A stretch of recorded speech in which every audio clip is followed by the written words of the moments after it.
आधाया अंगनवाया मागो बरसे लीपेलू। आधाया अंगनवाया मागो बरसे लीपेलू। आधाया अंगनवा कइलू जोग मोरया महो।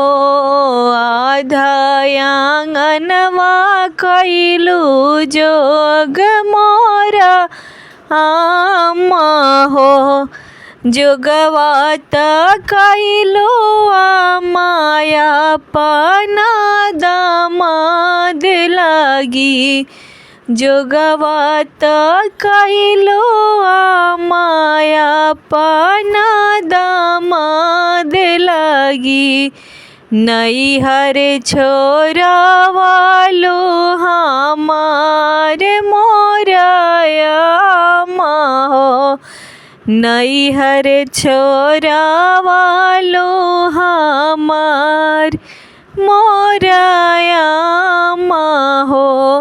आधाया अंगनवा चाची गोबरा से लीपेलू। आधाया अंगनवा चाची गोबरा से लीपेलू।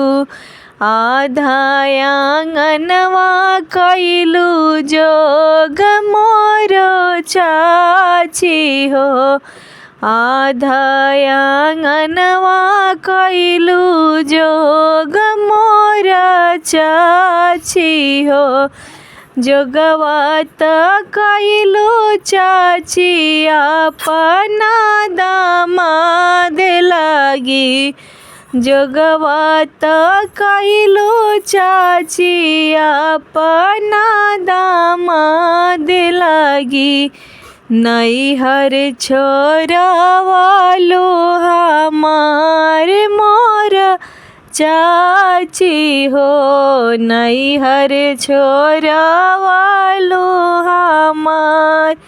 आधाया अंगनवा भाभी गोबरा से लीपेलू। आधाया अंगनवा भाभी गोबरा से लीपेलू। आधाया अंगनवा कइलू जोग मोरा भाभी हो। आधाया अंगनवा कइलू जोग मोरा भाभी हो। जोगवा त कइलू भाभी अपना ननदोई लागी। जोगवा त कइलू भाभी अपना ननदोई लागी। नैहर छोड़वालू हमार मोरा भाभी हो। नैहर छोड़वालू हमार मोरा भाभी हो। आधाया अंगनवा दीदी गोबरा से लीपेलू। आधाया अंगनवा दीदी गोबरा से लीपेलू।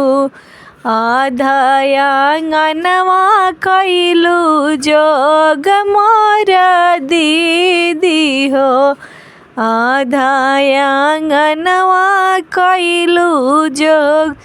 जोगवा त कइलू दीदी अपना बहनोई लागी। जोगवा त कइलू दीदी अपना बहनोई लागी। नैहर छोड़वालू हमार मोरा दीदी हो। नैहर छोड़वालू हमार मोरा दीदी हो।